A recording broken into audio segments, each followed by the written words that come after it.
we have Yes, to look into. yes, yes. Wherever we are doing something or whatever comes in our way, there is a new thing which is opening up for us. Yes, that is, I think, philosophy of life itself. Absolutely, ma'am. Absolutely. Okay, I am okay from my side. Okay. We are just checking up the public audience system. Once they give us clearance, then we can go ahead. The So pattern of for the pattern is first we will check up the public audience, then we will go ahead. Now we are live in our webinar. I will yes, introduce you. So for, introduction should be given from our side. Thereafter, ah, it is over to you, your presentation, and followed with the question and answer okay. session. So So in that's my, our plan. I begin with my greetings to the chancellor onwards. I'm Yeah, not sure yeah, yeah. if That's I'm following the customary yeah. practice. Sure, sure. Let me first I'm introduce, sure. and then you can go ahead with whatever Yes, it yes, comes to. yes. For a few seconds, can I switch off my video? Yeah, please. Few seconds, only my video. Okay. Shall I start the presentation? Sorry, webinar now? You said you have to wait for some public thing. No need. I I'm have done. ready. We are done. We are done from our side. I'm just taking a sip of water. Sure. That's not an issue. You can take it even while you're delivering the lecture. That's not an issue. Okay, The public please. audience is perfect now. We can go ahead. Yes. Now we are getting into the webinar now. Okay. Very good afternoon to everyone.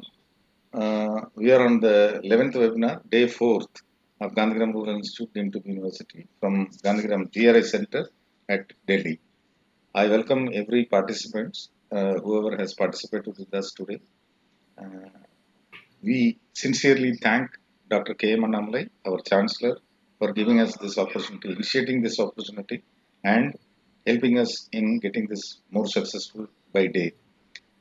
We are also thankful to our Vice Chancellor in charge, Dr. T. Ranganathan, and our Registrar, Dr. V.P.R. Shivakumar, for their support, overwhelming support for this webinar series.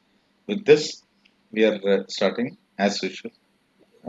In all the webinars, we have done different subjects with different eminent speakers in webinar giving the lectures. Today we are viewed in over 10 countries.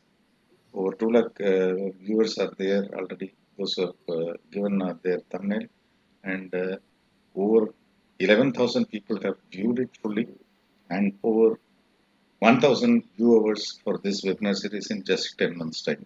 That's something very great in a webinar series, which is particularly in education. I thank all our viewers. I thank all our uh, webinar speakers for this feat. And we are getting into a new webinar that is on 4th day of 11th webinar series. We have very distinguished guest, Dr. Nirmala Srinivasan, with us today. She is going to deliver a lecture on mental illness and role of family care in India. This is one particular subject which was in my core of heart. I am sure Madam is also in the same line to take this issue to larger public, which is very vital and important for everyone to know what exactly is mental illness and what is the role of the family. Before the webinar, I should introduce uh, Dr. Nirmala Srinivasan. Dr. Nirmala Srinivasan is a parent activist engaged with MI family, the stakeholders, like all of us. I'm not there in the part of it, but definitely by heart, I am also one member from a family. Prior to her engagement with MS advocacy, she was in IIM Lucknow and as adjunct faculty in IIM Bangalore also. And the last assignment, she was in Indian Institute of Plantation Management, Bangalore, as professor. She holds PhD degree in social sciences from JNU. She's a proud widow of Wing Commander A.J. Srinivasan, ABSM, VSM from Indian Air Force, and a proud mother of two sons. Following are the bullet points which I would like to highlight. She is invited as a speaker for NIMHANS, which is in Bangalore, National Institute of Mental Health, Digital Academy, some program in R2R, Road to recovery. On December 13th of 2019, she was invited as speaker in World Association for Psychiatric Rehabilitation, Indian chapter in a symposium 3. January 19, she has worked as excluding GST on insurance product for pensions with mental illness or disabilities, which is now the government has announced it. She was instrumental in that also. She has proposed nomination for Disability Campus Committee under the Department of Disability Affairs, GOK, Government of Karnataka. In 2018, she has presented to HR Department of BEL, Bangalore, on employing mentally ill persons. Today, you all know, or the viewers will know, that Divyang is a category announced by the Honorable Prime Minister. This was not there, and this is a huge, huge step towards people with disability, which is a great help for them to become independent in their life. Madam, in 2018, was an IRDA presentation on operational aspects of provisions of medical insurance for mental illness under the Mental Health Care Act 2017. The successful outcome of the same is circular issued by IRDA to all the insurers on 22nd of 22/10/2018. In March 2018, she is nominated as Karnataka State Disability Advisory Committee. In 2017 till 2018, she had given various presentations and discussions with principal secretaries of health in Government of Karnataka and urban middle class families in ASC interventions. In 2017, member of Karnataka State Rules Drafting Committee for RPWD Act 2016. In 2018, she has given a presentation to the Honorable Minister of Health, Government of India, on rights deficits in MSC Act 2017 for family care. Following the representation, the officials of the Ministry on June 28 on 2018 has resulted some pilot projects in Karnataka. There are many things which I can go ahead with introducing her on her subjects, which I will put it in the website in the latest day.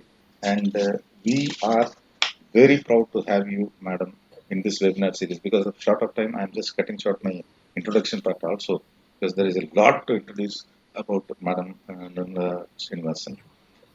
I personally welcome you on behalf of Gandhigram Rural Institute to be with us in this webinar series and enrich our students and staff for today. Not only students and staff for today, it is for general public also. I welcome you, ma'am. Over to you. Thank you very much, Dr. Krishna Kumar, and wish to thank all the participants who have taken the trouble to view this live program online or who are likely to view it later. I'm very happy and delighted to hear the huge numbers which Dr. Krishna Kumar quoted, having gone through these webinars in the last few months since the pandemic. I wish to specially thank the families who are the caregivers for persons with mental illness. I wish to special thanks to them in every webinar, every presentation. I owe my gratitude to them for having bestowed me with Ashoka Fellowship as a social entrepreneurship for the year 2003. So I'm one of the few Ashoka Fellows among family members. And this distinguished honor, thanks to the persons who dedicate 24/7 hours of their life throughout to the care and happiness of the persons with mental illness. With that, I'm very happy, with the permission of Mr. Krishna Kumar, to start my presentation. Shall I go ahead, Mr. Krishna Kumar? Yes, ma'am. Yes, ma'am. Please. Chancellor, Gandhigram Rural Institute, Dr. K.M. Annamalai. VC in charge, Dr. T.T. Ranganathan. Registrar, Dr. VPR Shivkumar. GRI Center Coordinator, Dr. M. Soundrapandian. And of course, last but not least, convener of the webinar, Dr. S.P. Krishna Kumar and friends. It's my pleasure and privilege to address this forum today. My sincere thanks to the organizers for giving me this opportunity. May I have the title transparency, please, Mr. Krishna? The first one, the title transparency. Can I have Title. the title transparency, please? Title. One second. Anyway, yes, thank you so much. Yes. So, as you see, I begin my presentation with the introduction of our group. Our group's name is Families Alliance on Mental Illness, or Full screen. FACE-ME as it is popularly known as. It is the first national level advocacy NGO for the cause of those who suffer from mental illness and their families. MI stands for mental illness. So FACE-ME is the first national level advocacy NGO for the cause of mental illness and their families. Thanks to corona pandemic, mental health is in the spotlight these days, as all of you know. But the focus of my presentation today is on mental illness and mental disorders related to the non-medical aspects of challenges involved in management of the same. In other words, my focus is on mental illness and disorders in the context of the social reality of mental health in India. Mental health itself is a very larger and wider canvas outside the purview of today's presentation. So today's presentation is zooming down to mental illness and mental disorders only. I also wish to draw your attention to the choice of the term family care in this topic as against role of the families. This is firstly because family care is a syndrome and is made of several components of which family role is only one. Secondly, family care and not community care is the largest care model in India. So it deserves an identity of its own, unlike getting recognized as an embedded part of the community care. So everybody talks about family care and community cares as replaceable, or one replacing the other, and this is not something which is helping the understanding of the challenges faced by families. So family care has its own distinct identity, and it is not an embedded part of community care, which is what the core problem is, and we'll see all this in greater detail as we move along. It is one of FACE-ME's earnest vision to restore family care, a separate identity and an official recognition of its own, and we are working towards it. Now, coming on to the second presentation, PPT2. May I have the second transparency, please? Before we get on to this, before we get on with the main discussions, the main theme of the subject, that is mental illness and family care, some background information is required. It starts with definition of what is mental illness. As all of you can see, it is very well clearly written there. According to Mental Health Care Act 2017, mental illness means a substantial disorder of thinking, mood, perception, orientation, or memory that grossly impairs judgment, behavior, capacity to recognize reality, or ability to meet the ordinary demands of life, mental conditions associated with the abuse of alcohol and drugs, but does not include mental retardation, condition of or incomplete development of mind of a person, specially characterized by subnormality of intelligence. So the definition, as you all see, friends, draws a clear distinction between mental illness and mental retardation. It also sends out a loud and clear message to everyone that this is an illness and it is not misbehavior or misconduct or any other kind of abnormal behavior patterns of any individual. It is an illness and has to be treated as such. This is what we derive from this definition. Moving on to the next transparency, this number 3, please display transparency number 3. Yes, these are two different types of mental disorders we find in the society, we find everywhere in the world. One set of disorders known as severe mental illness, just like schizophrenia, schizoaffective disorders, bipolar and mood disorders. On the other hand, we have common mental disorders, anxiety, depression, OCD, mixed OCD, and so on. and personality disorders. These are not of direct relevance to our presentation. We can go on to the next transparency, please. Next one. Yes. So you see here, we have lots of figures, the statistics, numbers, percentages, so on and so forth. You will realize as we go along that these numbers speak. Literally, they speak. You can hear them talk to you.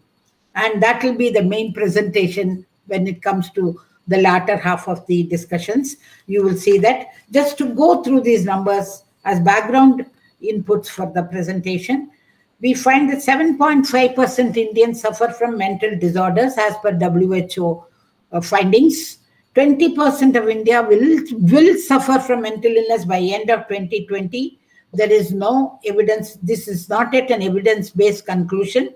Probably because of the pandemic, the survey could not be completed. 56 million Indians suffer from depression. 38 million Indians suffer from anxiety disorders, again WHO findings. The strength of psychiatrists has increased in India from 3 per 100,000 to 7 after 2017-18.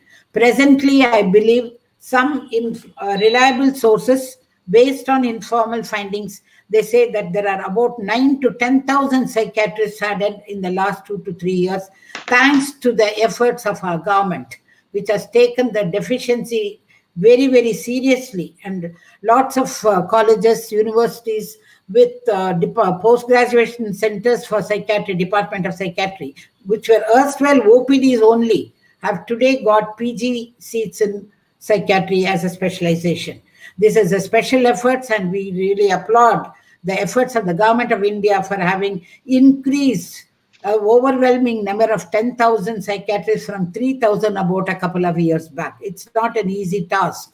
And you can see this from the numbers swelling inside the membership numbers of the psychiatric profession, association bodies, its state level, as well as Indian Psychiatric Society. Their membership is increasing day by day, bearing ample testimony to the increasing number of psychiatrists which we really need in this country for the time being.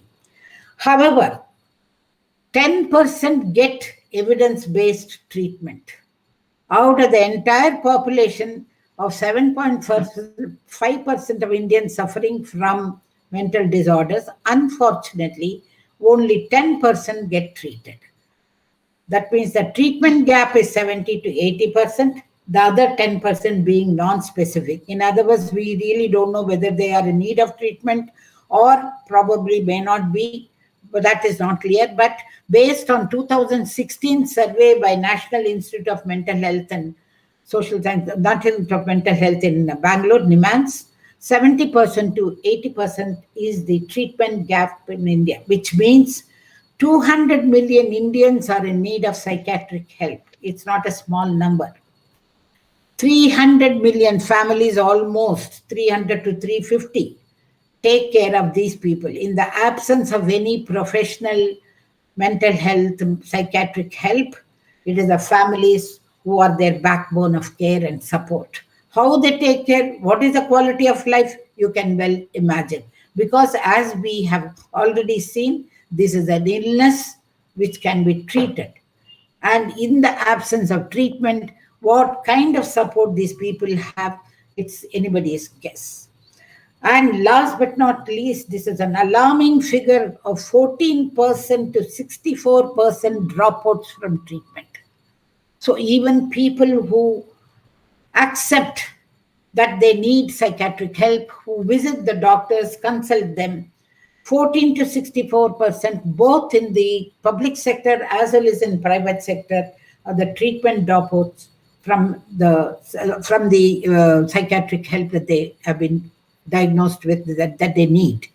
So even if they start initially taking medication and all other forms of other kinds of models of care and help, they eventually drop out. Maybe they were hospitalized, maybe they had no hospitalization, but just OPD. But nevertheless, the figures according to Indian Journal of Psychiatry probably 2 months back the issue. I don't have the source readily available, but I know it's an IJP issue.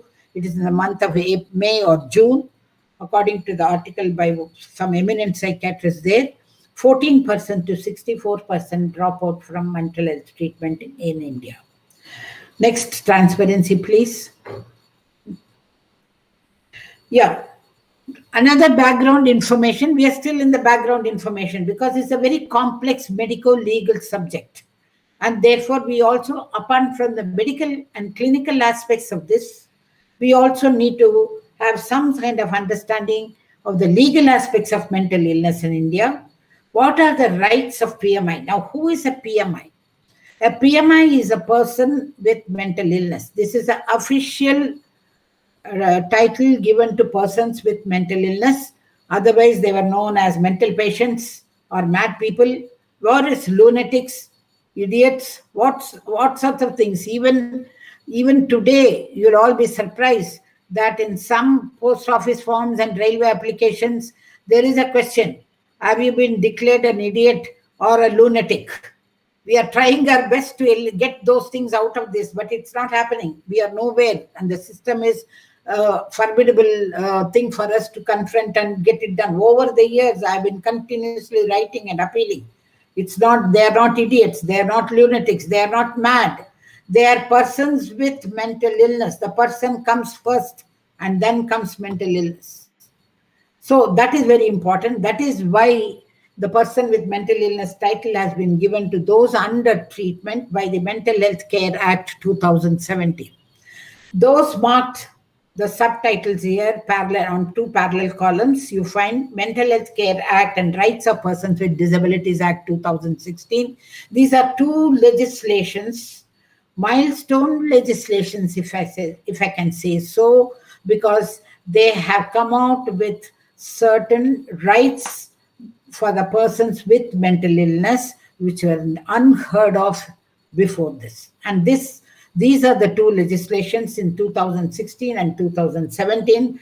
And I'm very proud, as a parent activist, government had given me an opportunity to be a part of this legislative negotiation committees, discussion committees in the Ministry of Health as well as in the Ministry of Social Justice and Environment. So these are the rights. These are the rights, and I'm sure all of you know, rights are something which is negotiable in a court of law. Any person with mental illness can go to court of law if these rights are not observed or violated, or not given or facilitated by the community or the mental health professionals in their community. So what are the rights? Under the Mental Health Care Act 2017, every Indian citizen who is diagnosed with mental illness or to be diagnosed with mental illness has a right to access affordable treatment. They have a right to access treatment. It's mental health, right to access mental health treatment has come first time in 2017. It was never there before. Then they have a right to choice of treatment. What kind of treatment is called advance directive. Suppose I am diagnosed with mental illness, I can write a will, which is called an advance directive, that I don't want to be given electric shocks. I want to be treated only with medication. I don't want to be taken to a government hospital or to a private hospital, whatever it is.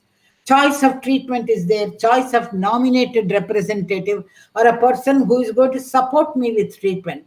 That I have a right to choose. I may not choose my mother, father, brother, sister. I may choose my neighbor as a person to support me with my treatment. That right is also guaranteed under this provision.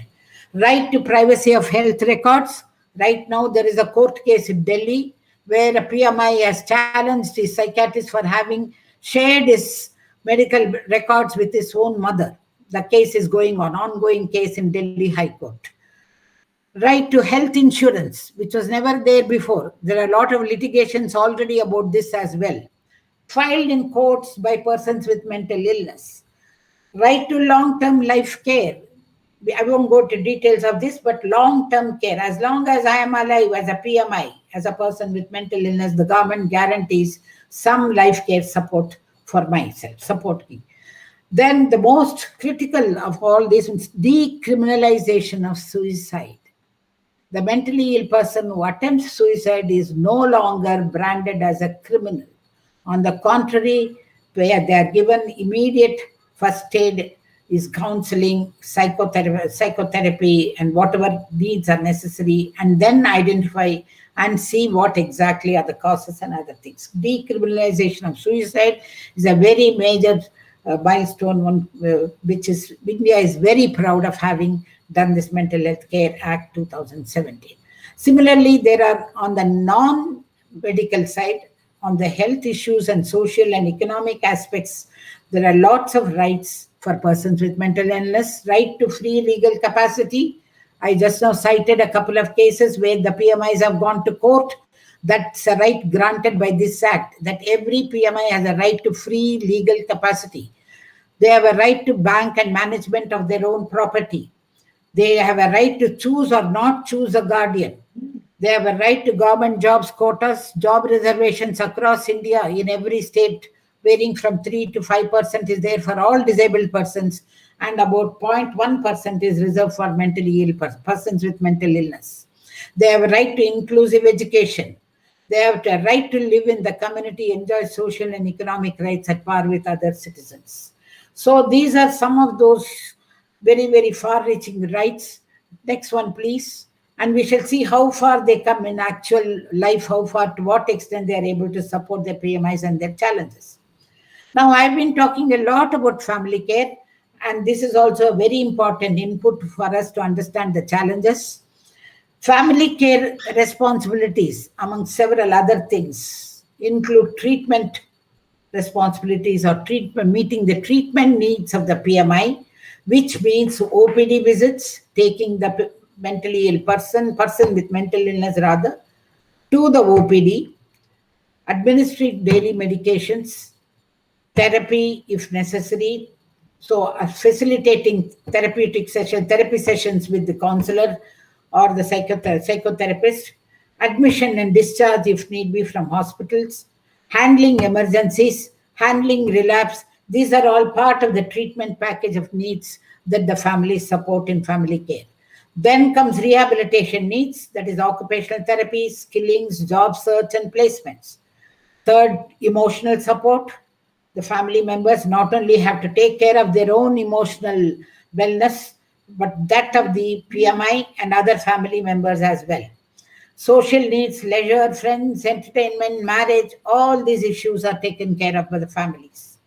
Financial support for the present and future, forming a trust, forming a private trust, taking care of other life planning measures such as insurance, pension, guardianship. Last but not least, legal awareness, empowering their own family members with their rights, entitlements, and benefits in the state and central governments. These are all various aspects and responsibilities in family care. When we talk about all these responsibilities, it is very important for us to know that these are different to what we call as family role. Role of a family is a specific function. For example, upkeep and maintenance of the mentally ill is a role of a family.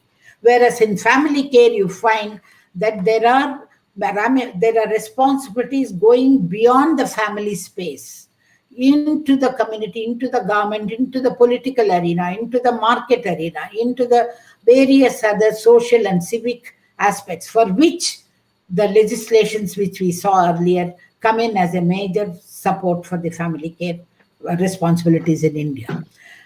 Now, having said this, what are the challenges that the families face? The next one, please. The next transparency. Yes. I'm going to now start narrating a lived-in experience of course, the title here says lived-in narrative of a PMI. Here, there is not a narrative of one PMI, but rather I would call 3 vignettes. And these are the collective narrative of several, if not majority, of families in India. In other words, what I am going to illustrate, the point is the challenges what the families face are illustrated from these 3 or 4 vignettes I try to present before you. And these will show to what extent the challenges continue in spite of having a very supportive legal framework, very supportive district mental health program, national mental health program, so on and so forth. In spite of all that, why does this persist? We can talk about it. But the first narrative is that of, let us say, for purposes of communication, let us have a name. Let us say that's Mr. S. Let us not have any name. Let us have the word, the letter S. S is the son of a 95-year-old caregiver family. He is a widower. His wife was a very senior anesthetist in one of the government hospitals, very well-known center. She passed away recently. The husband is 94-year-old, and he is still struggling to convince his son to have medicines on his own. So every day, this 94-year-old father administers medicine, what is known as covert medication, without the knowledge of the patient. He has no other option, according to him. He has tried out, but however, since there is no facility available for the mental health program, district mental health program, or private mental health services to reach the doorstep and say, here we have come, Mr. Father, we have come to take care of your son S. We shall convince him, we shall make him, we shall, however, if necessary, use force. You are not to worry. That kind of a thing is missing. And now this father is aged 94 years old. He is a member of our group. For the last 4-5 years, we have been presenting these problems, not just one case. There are several cases. This is a representative case of several families struggling to convince their family members that they are in need of help. They have to seek help. And this is an illness they should not be guilty of or ashamed of, but that is not happening.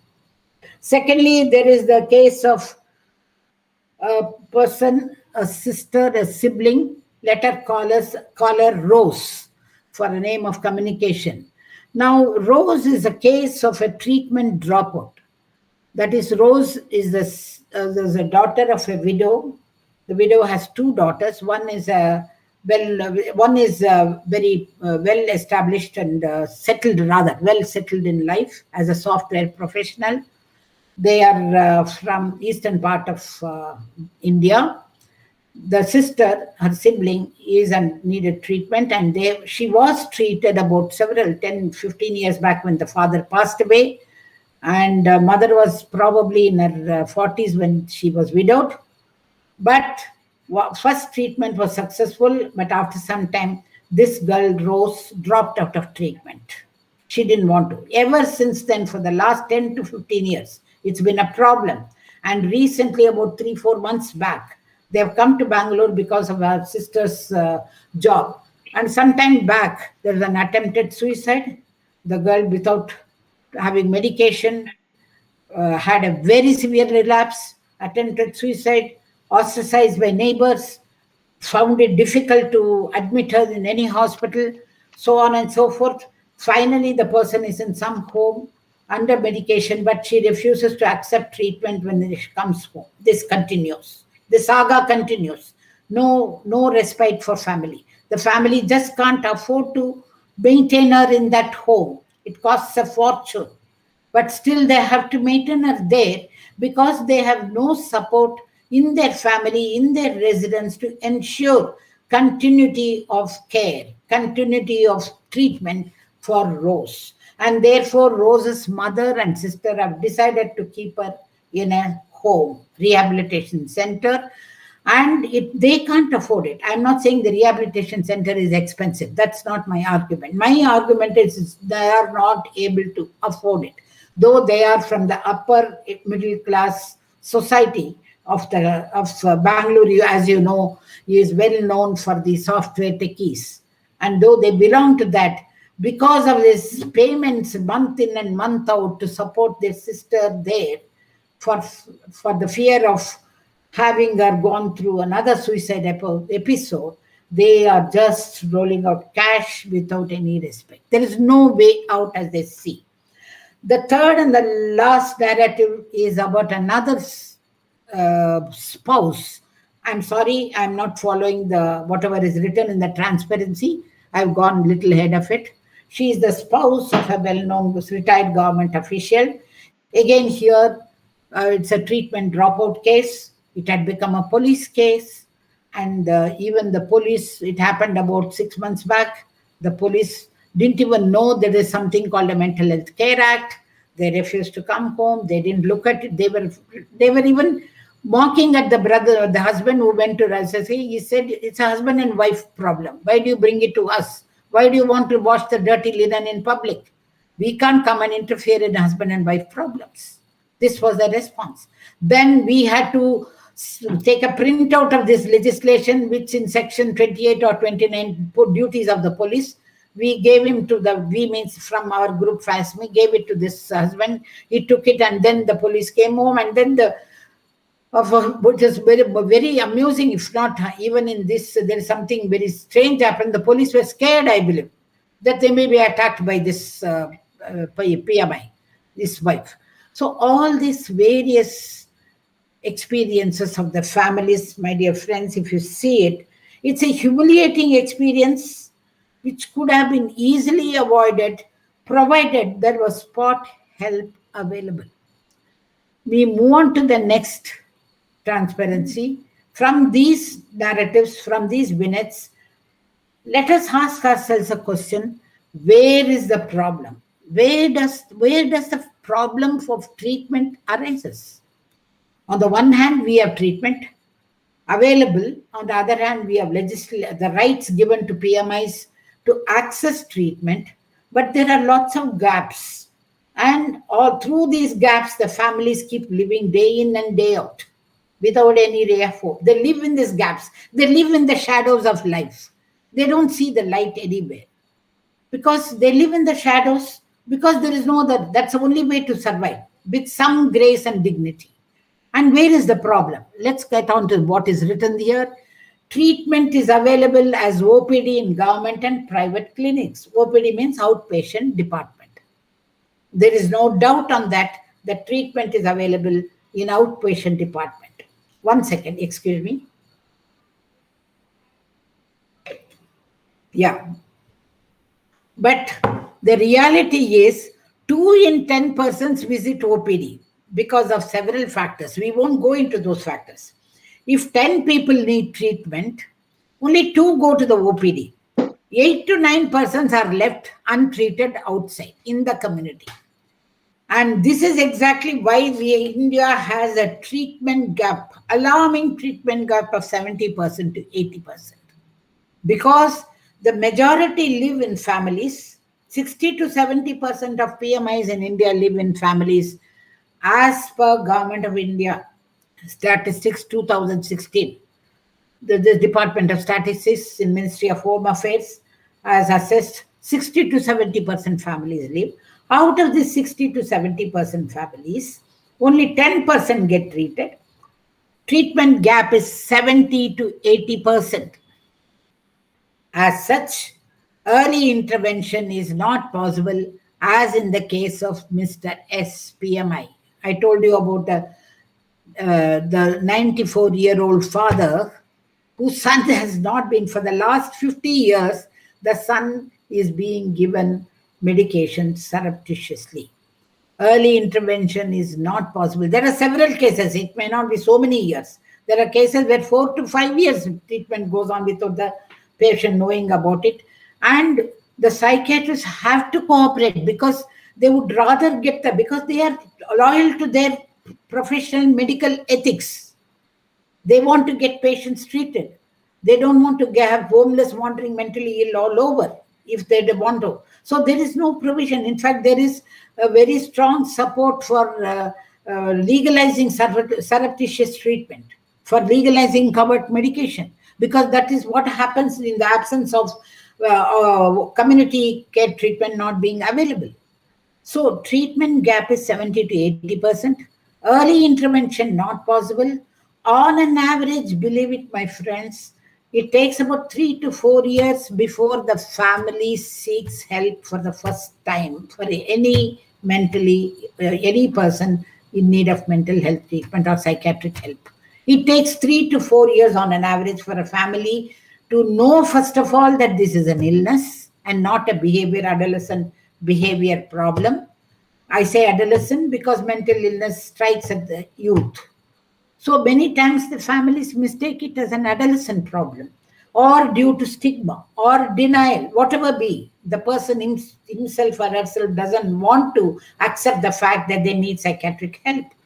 So early intervention, which is one of the fundamental principles of medical advocacy by psychiatrists, that is just not happening in more beyond 10% of the cases in India. It's not happening. Follow-up care is almost nil. Treatment dropouts, like the spouse in our narrative, or like the other person who's Rose. Follow-up care is just not happening. So dropout from treatment is 14% to 64%.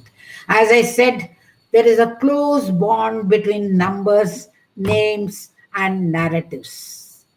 There is a close link. That's why I said numbers speak. And finally, what do we see?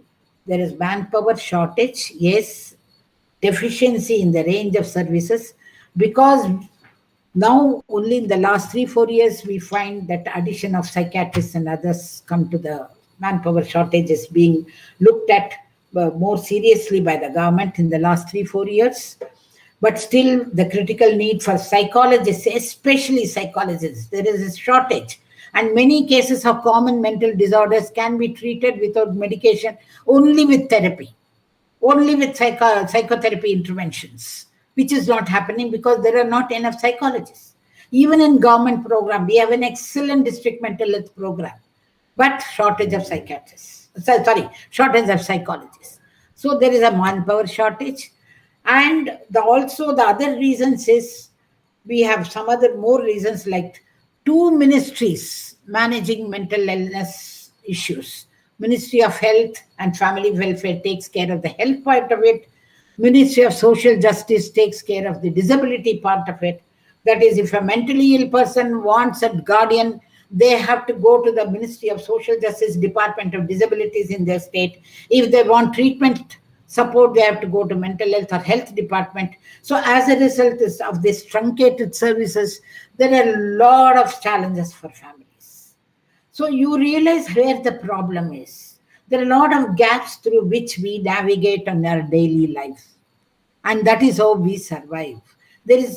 We are finding ways and means of coming out of this. And I'm sure we are going to be successful. We don't give up. Next one, please. Next transparency, please. So, as the great Mahatma said, it is not the sinner, but the sin. We can't forget this quote of Mahatma Gandhi. It is not the PMI. It is not the person with mental illness who has to be blamed for not accepting treatment on time. We cannot blame them. He is not the sinner. The illness happens to anyone. It can strike you and me anytime, any day. It is not the illness either. Illness is an illness. We can't blame the illness. But problem is with the sin, the management by all the stakeholders, including family members. I'm not saying family members are to be exempted. They are pavam creatures. I'm not just saying this. Family members also have to take their share of responsibilities of not being able to take a stand on treatment. Above all, health is a state subject. In our under our constitution, health is a federal subject. Each state has its own health laws and rules and regulations, but the law is a central subject. So there is a fundamental contradiction in this. Next one, please. Next transparency. So given all these gaps and fault lines in the delivery of mental health services, what does our group try? How do we help families? What do we do? As I mentioned earlier, we are a family advocacy group, and Face Me is a brand for mental health advocacy. We advocate all these various issues for the rights of persons with mental illness, for their needs, and for their quality of care by highlighting these gaps with the central government and state government, and with the two ministries on the one hand, and with the family stakeholders to become mental health advocates on the other hand. In other words, I'll give you one small illustration. There is a right to life care, as I said, right to lifelong long-term care by persons with mental illness. It's called right to supportive accommodation. Supported accommodation rights are guaranteed in Section 18.4B of the Mental Health Care Act, where any PMI in India can request his state government to identify his residence wherever he is staying, be it rented residence or his own residence, to certify it as a supported accommodation, which means he is entitled for supported care by the government to that place of residence wherever he is. Family members who are caregivers have to simply write a few lines to the health secretary. This right is given in the act. What is happening in my state? I am a resident of Chennai. I am a resident of Trichy, or I am a resident in Bhopal. I, as a family caregiver, I have a son or a daughter or a spouse under treatment for mental psychiatric disorders. They suffer from common disorders, or they suffer from severe mental disorders. Irrespective of all that, they have a certificate, medical certificate, that there is a mental illness problem, and therefore they are entitled to the right of supported accommodation. And therefore, I, as a mother, writing to you, sir, where is this right to supported accommodation? Will you all be surprised to hear that we don't have any response to this? Most of the state governments in the country are yet to set up the state mental health authority, which is mandated by the law. Because of the pandemic, a lot of setbacks have taken place. But pandemic is not to be blamed for everything. That's one excuse, scapegoating everything because of the pandemic. That's not true at all. There's still a lot of places where things have gone. But even if that such a thing is there, unfortunately, many family members, for various reasons, are happy taking care of their own world instead of becoming mental health advocates. We give them training. You have a right. Your PMI has a right. They don't want to expose themselves or the PMI. That's because of stigma, self-stigma more than social stigma. We won't go into stigma as a subject right now. Similarly, we are also in negotiations, very serious negotiations, almost 50 to 60% successful, for adopting technology for shortage of manpower, for assisted home care. We are campaigning very strongly. It's our flagship project that there should be assisted home care for people like Rose, for people like PMI like S, to come and give them some sort of a help to convince these children that they are in need of treatment, and once they take medication, they can get back to life. This is the kind of spot help is missing. What is available is OPD clinics are opened in private sector and public sector, but nothing reaches the doorstep of where it is needed.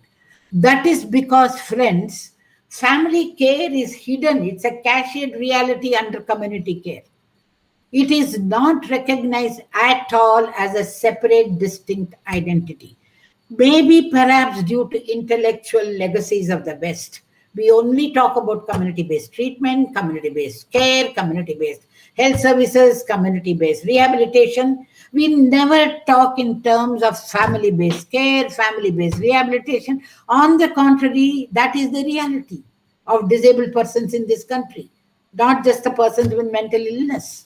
Majority of them, whether rich or poor, can't even reach the rehabilitation centers.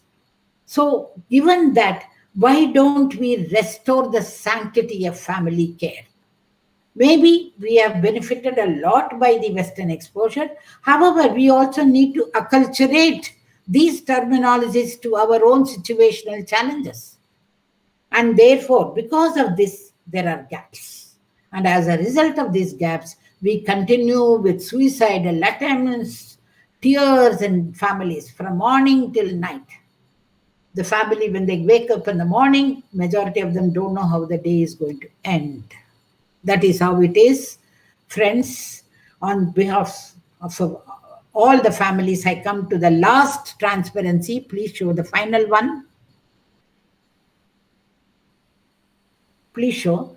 We need an apex body across all departments and ministries to regulate and monitor mental health in India. We need your help to achieve this. Thank you, Nandrigal and Vanakkam.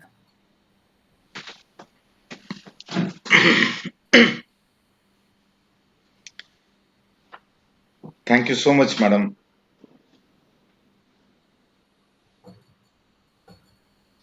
I actually don't have any words. I'm spellbound hearing you this subject with narratives, of course, which is untold story, uh, not in public domain, and which needs care. When we talk about this particular subject, you said the numbers are going to speak. I'm sure it is not going to speak. It's going to haunt. You said it correctly. It's Yes. going to haunt. It's haunting us day in and day out. Yes. Many people don't understand what exactly it is. The infrastructure, when we talk about pandemic, I have seen the government getting into uh, developing infrastructure for corona care, rampant speed. And we also have some situation like this here where uh, mental health is given the least priority wherever we have seen. Yes, there are dedicated medical facilities available for mental care, no doubt about it. Many states have done it. Every hospital, district hospitals I go, the department is something like just like that. They are running a department, or it's it's done in a casual manner. The understanding of this subject to the government is primary, as you rightly said. It's truncated in terms of having multiple authorities to handle one particular thing. The representation, what you have done, you have been fighting throughout your life. I can say, even today, with this moment, I can say with full conviction that you are fighting to the best of your efforts to reach out to government, to advise government, to uh, plead government rather. You do everything. You wear all the hats as an advisor, as a pleader, as an advocate, uh, whatnot. This inspires people like me to get into more and do something more. Thank Sort you of, very much. Thank you very much. We are grateful to you. it's very easy to understand. See, running a webinar or conducting a webinar, I have done it, but today it's full of emotion. It's not a webinar for me. It's a sort of emotional one which appeals all the viewers, whoever is listening to this webinar, whoever is the government authorities, we are going to send it to the government authorities also. All top people, all top people, even the legal luminaries, we are going to take it on our personal level to take this problem and highlight this problem. Uh, I'm. We need to do something more. Tears just roll down. Tears of joy, tears of helplessness, mixed feelings, tears just roll down. Yes, But Dr. Krishna Kumar, it's not an exaggeration. it's reality. families. Middle class is becoming coming slowly down to below poverty line. Yes. They are spending money helplessly. They are not even reflecting. They are not even getting time to reflect on what they are doing is right or wrong. Hmm. That's true. I have seen one scenario. I thought I would like to highlight. This has happened. Many people have seen it.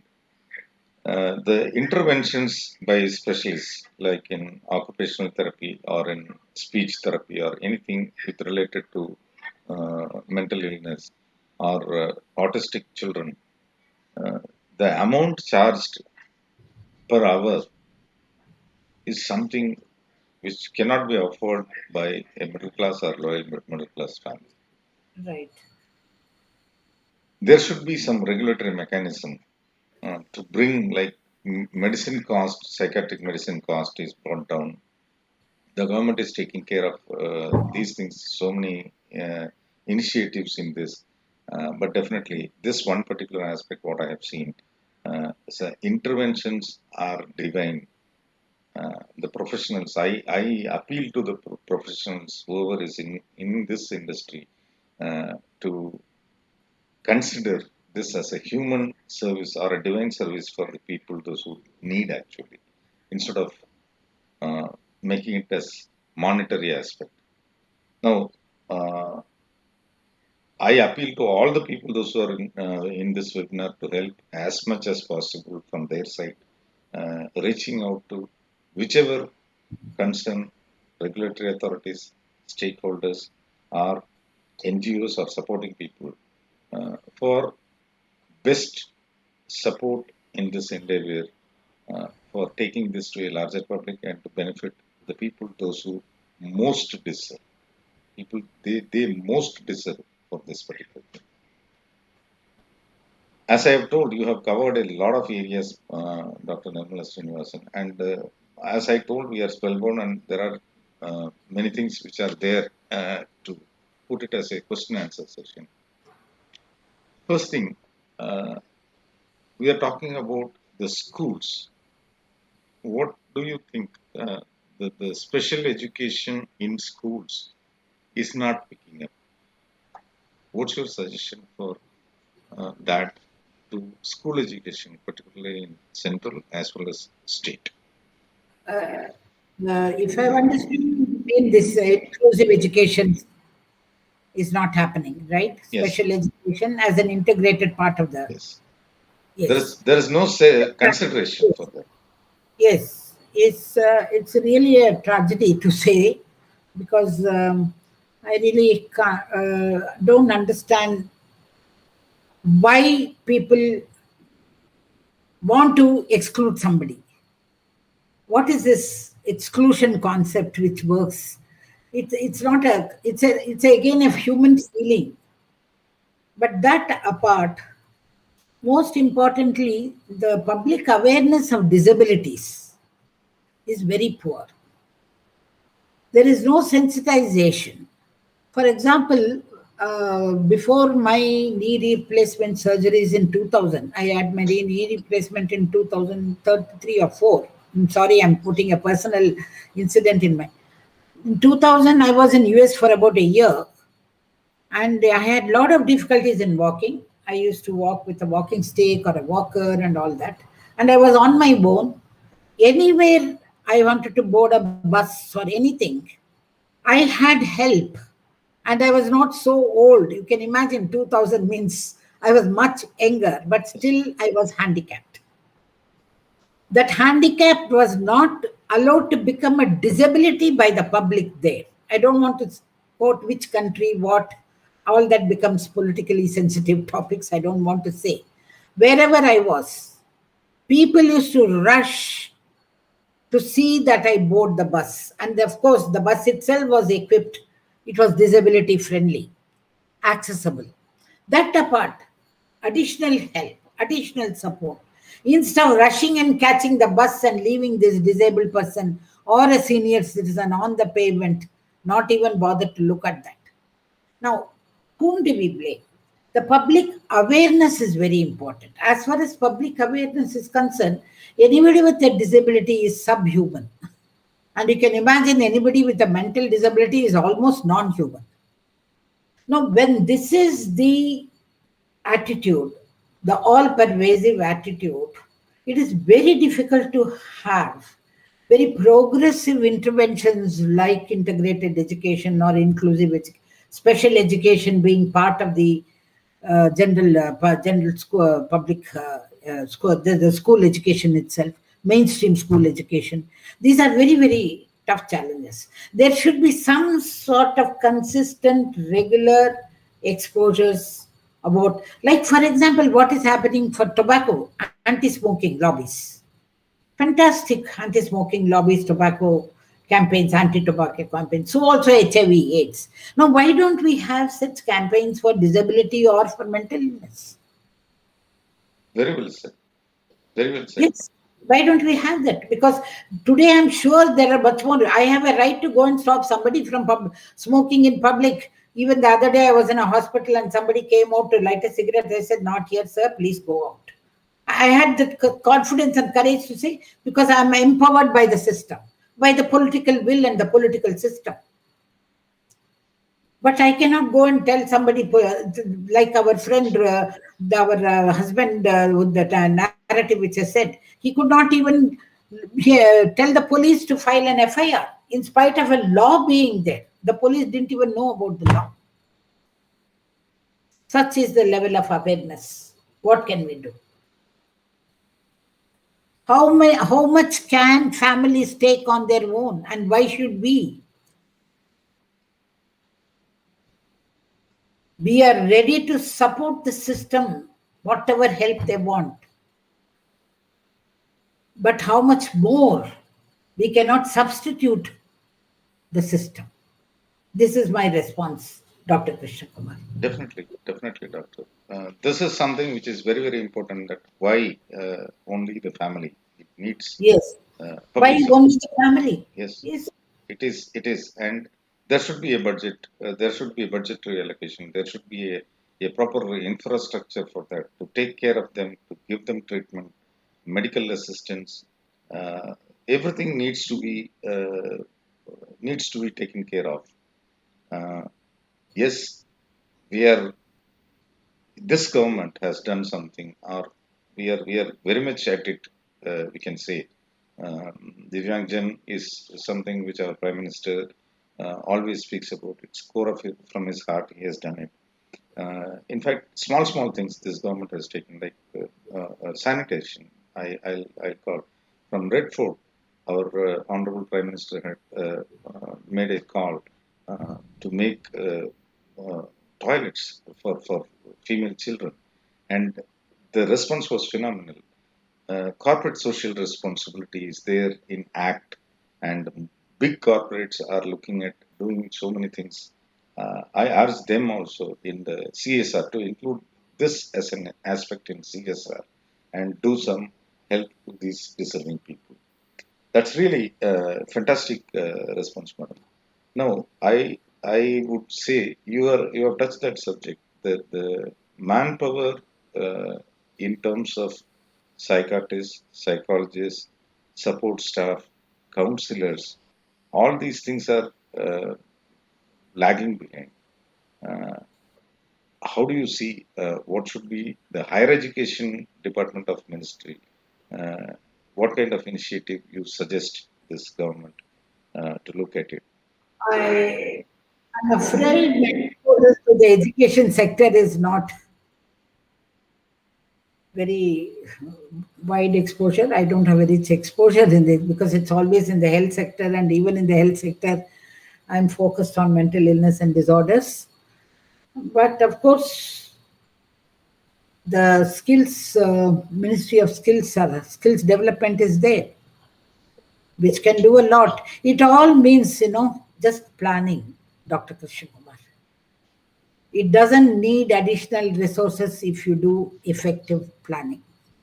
Whether it is manpower shortage in the education sector or manpower shortage in the health sector, not only you plan, but also you have fantastic technology these days to overcome that shortage. You can supplement with technology.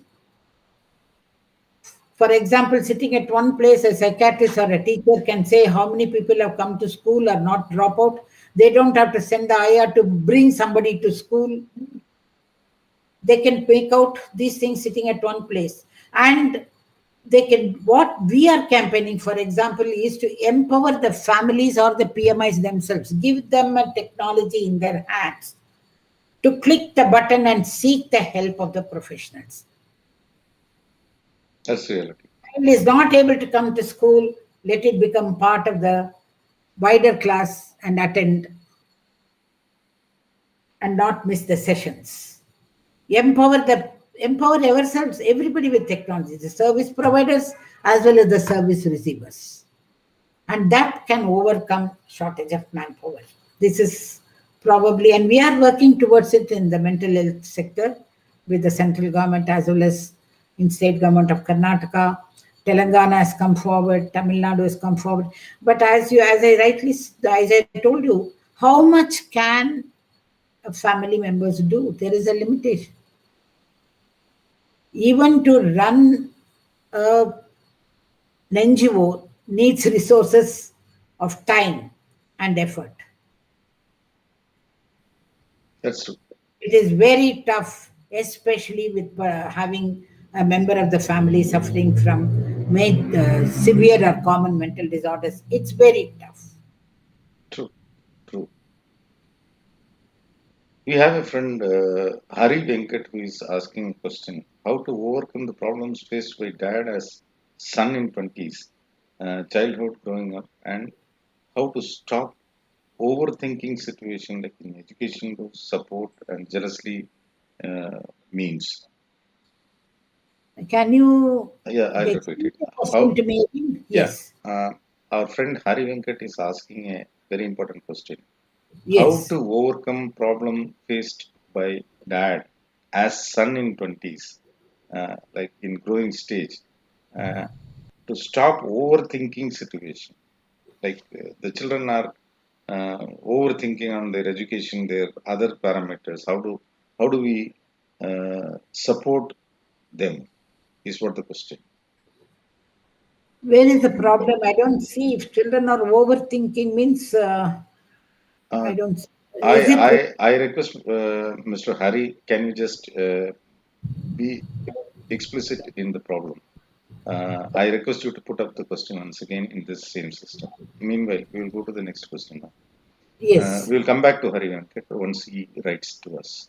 Uh, we have a question from Sunil Saurabh. Uh, this pandemic since last year, there has been a lot of change in lifestyle of children, and they have become victim of frustration mentally. How can we support them in improving their thing? Is what the second question. I know it's a very tough challenge, especially up to the teens. At every stage, it's a challenge, even without a pandemic, with bringing up children. But whatever, again depends on the background in which the parents, many parents substitute with technology, games, keep them busy, depending on the interests of the children. Simple hobbies, making them play together, companionship, peer companionship, parental attention. Family stories are a big hit in my experience. Even if the pandemic stops you from studying out somewhere, the holiday taken 2 years back, maybe it was a pilgrimage, but still, all narrating those anecdotes again and again, I see children are very happy to listen to those, especially if they are given very significant roles in that. Children are very happy about that. However old they become, all of us are very fond of listening to stories. So even today, if somebody recalls stories and anecdotes and things which happened when I was in college, I still enjoy listening to it.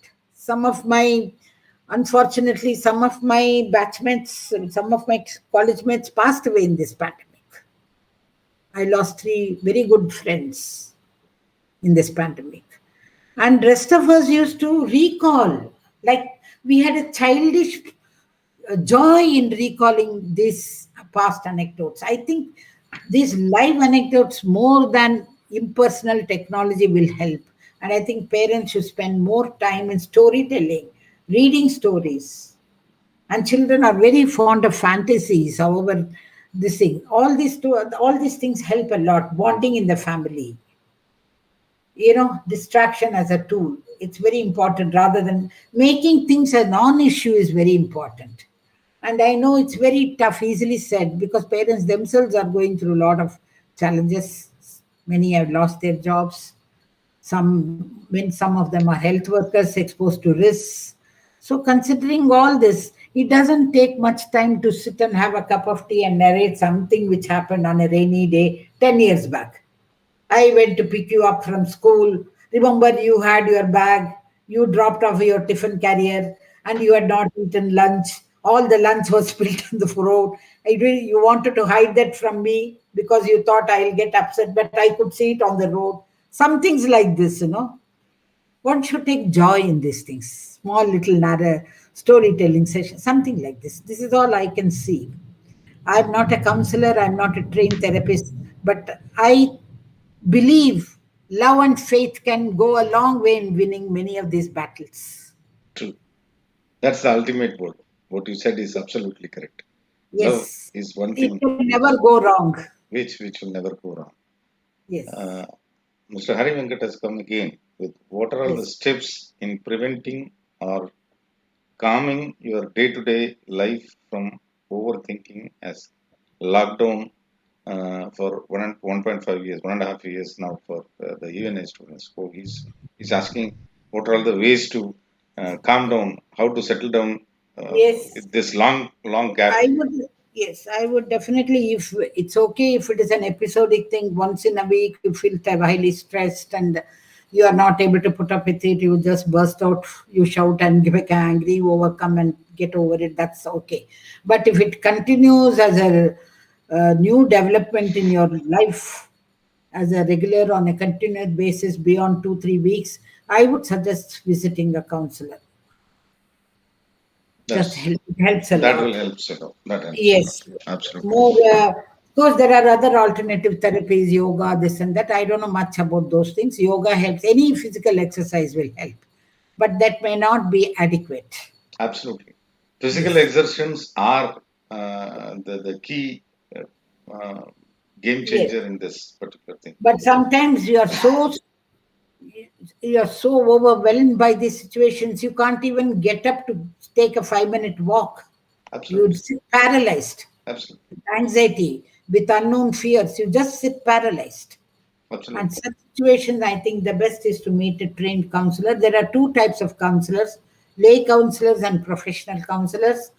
And you should be very careful how you choose one. And professional counselors, as per the Mental Health Care Act, or clinical psychologists Yes. who have done their MSc in clinical psychology with 3 years' experience in clinical practice. Whereas lay counselors are people who do diploma, certificate courses, homemakers, volunteers, Rotarians, Lions Club members, all these people, can get certification courses and they become lay counselors. So it is up to the individual to decide how to go about it. I'm really thankful to you, ma'am, for being with us in this webinar series. Indeed, I'm actually closing this webinar session due to paucity of time, not because of my mind. I love once again to have you in our webinar series to elaborately get into this particular subject, bring more awareness among the general public. That is what the purpose of it. This discussion, when we had a discussion in a couple of weeks before, we had a detailed discussion on how to take it to the general public, and this is how we can bring awareness. I pray to God Almighty that you should be given more strength.